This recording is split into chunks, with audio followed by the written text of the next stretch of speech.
shadows have eyes, little boy. अपने परिवार का सबसे बड़ा बेटा था। वैसे तो नीरज के पास बाप दादाओं की कमाई हुई काफी धन दौलत थी, लेकिन वो अपनी सीधी सादी जिंदगी से बिल्कुल खुश नहीं था। उसे अपने दम पर कुछ बड़ा करना था। उसके भाई भी उससे कहीं ज्यादा कामयाब थे और नौकरियां भी अच्छी थी उनके। नीरज भी अपने छोटे भाइयों की तरह लग्जूरियस लाइफ जीना चाहता था। पैसे कमाने के लिए वो हर बार अलग अलग नुस्खे अपनाता था, लेकिन हर बार नाकाम होकर निराश हो जाता था।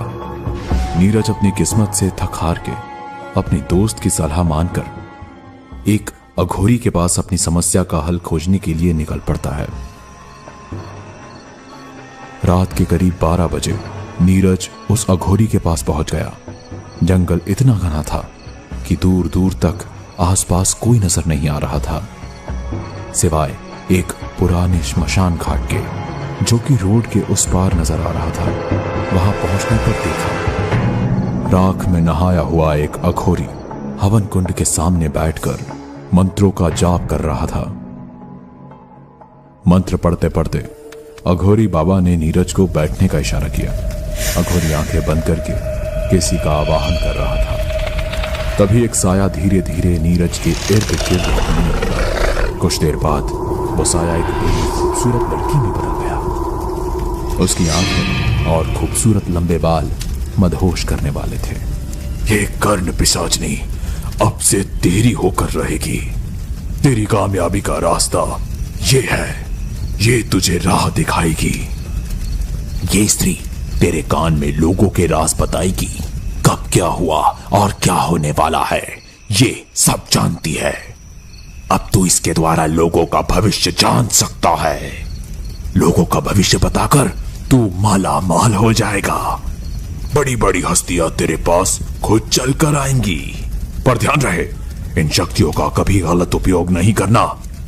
कभी भी ज्यादा लालच मत करना।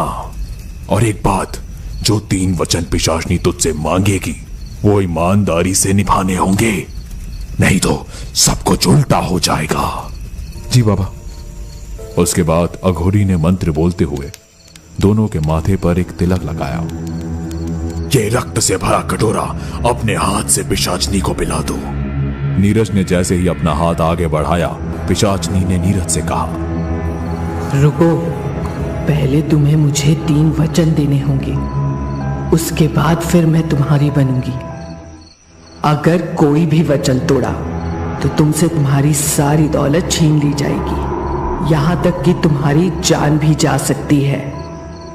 मैं वचन देता हूं। दूसरी बात, पत्नी की तरह सिर्फ मुझे ही संतुष्ट करोगे, सिर्फ और सिर्फ मुझे, और वो भी जब भी मैं चाहूं तब। मैं वचन देता हूं। तीसरा और आखिरी वचन, मुझे कभी अनसुना नहीं करोगे, मुझे छोड़कर कभी नहीं जाओगे। नीरज ने कर्ण पिशाचनी की सारी शर्तें स्वीकार कर ली और फिर दोनों ने एक दूसरे को फूलों की माला पहनाई। अब मैं मरते दम तक सिर्फ तुम्हारी ही रहूंगी। बड़े बड़े सपने देखने वाला नीरज अपने दोस्त की कही बातों में आकर पिशाचनी को बुलाने में सफल तो हो चुका था, लेकिन आगे उसके साथ क्या क्या होने वाला था उसे इस बात का कोई अंदाजा नहीं था। साधना पूरी समाप्त होने के बाद नीरज घर के लिए निकल गया। साथ ही पिशाचनी भी उसके साथ चलने लगी। तभी पिशाचनी ने नीरज के कान में कुछ बातें कही। सड़क पर सावधानी से चलना, तुम्हारी हानि में ही तुम्हारा लाभ छिपा है। पिशाचनी के इतना कहते ही रास्ते पर उसे एक कार ने टक्कर मार दी और नीरज घिसटता हुआ दूर जाकर गिरा। कार की स्पीड कम होने की वजह से ज्यादा चोट नहीं लगी थी उसे। कुछ देर बाद आंख खुली तो उसने खुद को एक अस्पताल में पाया। उसने पिशाचनी को देखते हुए कहा, मैं यहां कैसे पहुंचा? तुमने मुझे एक्सीडेंट से बचाया क्यों नहीं? घबराओ मत, कुछ नहीं हुआ है तुम्हें। ये सब मेरे प्लान का हिस्सा था। जिस अमीर आदमी की कार से तुम्हारा एक्सीडेंट हुआ था, ये पैसों से भरा बैग उसी ने दिया है। नीरज ने बैग खोला तो उसमें ढेर सारा पैसा दिखाई दिया और साथ ही एक लेटर भी था जिसमें लिखा था, मुझे माफ कर देना दोस्त, मेरी गलती के कारण तुम्हारा एक्सीडेंट हुआ था। मैंने कुछ पैसे तुम्हारे इलाज के लिए तुम्हारे बेड पर रख दिए हैं, अपना इलाज अच्छे से करवा लेना। नीरज ढेर सारा पैसा देखकर खुशी से फूले नहीं समा रहा था। इतना सारा पैसा, ये तो कमाल हो गया। ये तो कुछ भी नहीं है, अभी तो तुम्हें और पैसा देखना बाकी है। इसका मतलब मैं अब अपने खानदान में सबसे अमीर बन जाऊंगा। क्या यह सच में मुमकिन है? हाँ, मुमकिन है। अब मैं जैसा कहती हूं वैसा ही करते जाओ। मैं तुम्हें इस अस्पताल के सारे राज बताऊंगी, तुम जाकर उनसे पैसों की डिमांड करना। पिशाचनी ने नीरज को अस्पताल में होने वाले गैर कानूनी कामों के बारे में बताया, जिसके बाद नीरज ने वहां के डॉक्टर्स के सामने सारे राज खोल दिए। डॉक्टर्स ने मामला रफा दफा करने के लिए नीरज को पूरे 3 करोड़ रुपए दिए। दरअसल उस अस्पताल में इंसानों के ऑर्गन्स की तस्करी की जाती थी। पकड़े जाने के डर से उन्होंने नीरज को मुंह बंद रखने के लिए पैसे दिए। इस तरह नीरज कुछ ही घंटों में खूब पैसे कमा चुका था। उसके बाद रात के करीब 2:30 बजे नीरज अपने घर पहुंचा। घर पहुंचते ही वो बिना खाए पिए चुपचाप अपने कमरे में चला गया। तुम तो सचमुच बहुत कमाल की चीज हो, इतना सारा पैसा, वो भी एक दिन में। मैंने कभी सपने में भी नहीं सोचा था। ये तो बस शुरुआत है, इससे कई ज्यादा धन दौलत मैं तुम्हें दूंगी। बस अपना वचन याद रखना। हाँ, मैं याद रखूंगा। नीरज पिशाचनी से बात कर ही रहा था कि तभी उसकी वाइफ वहां आ जाती है। अरे, आप कब आए और इतनी रात में किससे बात कर रहे हैं? यहाँ तो कोई नजर नहीं आ रहा है। तभी पिशाचनी ने नीरज के कान में फुसफुसाते हुए कहा,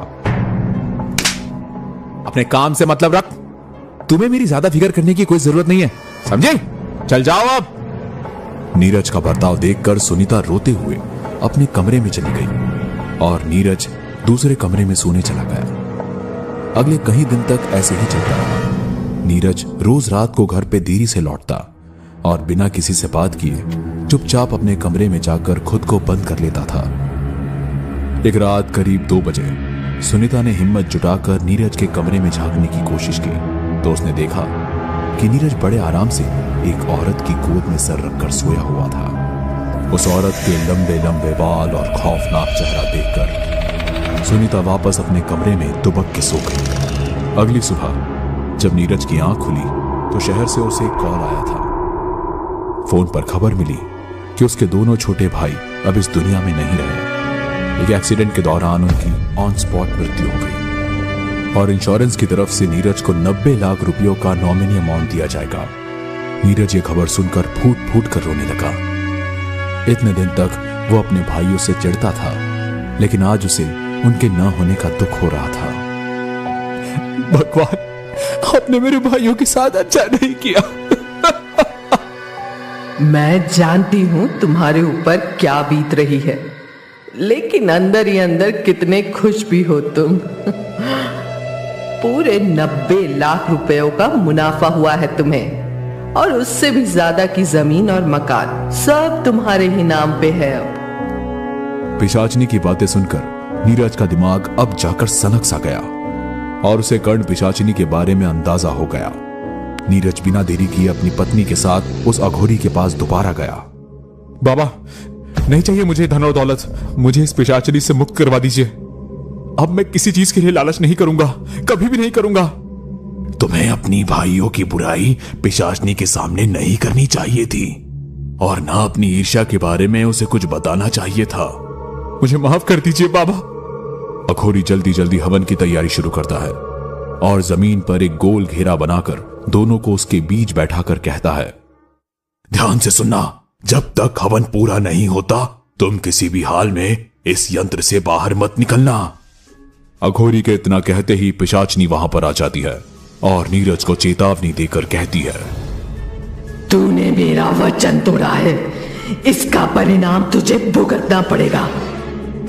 इतना कहकर वो जोर जोर से नीरज के कानों में चीखने चिल्लाने लगी।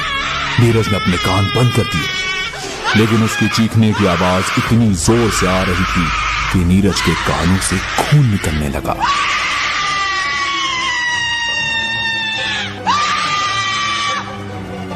चाहे कुछ भी हो जाए, इस घेरे से बाहर मत निकलना।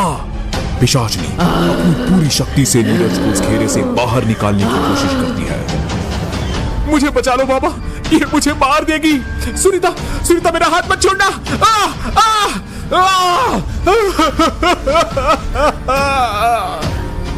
मैं तुम्हें कुछ नहीं होने दूंगा, विश्वास रखो।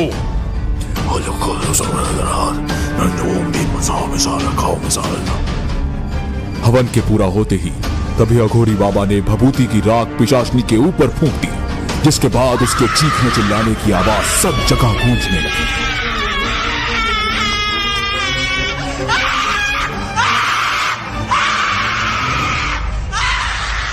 बेटा, तुम अभी मुक्त हो, लेकिन आगे से याद रखना, लालच और लोभ में आकर ऐसा कोई भी काम मत करना जिससे तुम्हारे कारण दूसरों को हानि पहुंचे। इतना कहकर अघोरी बाबा वहां से चले जाते हैं।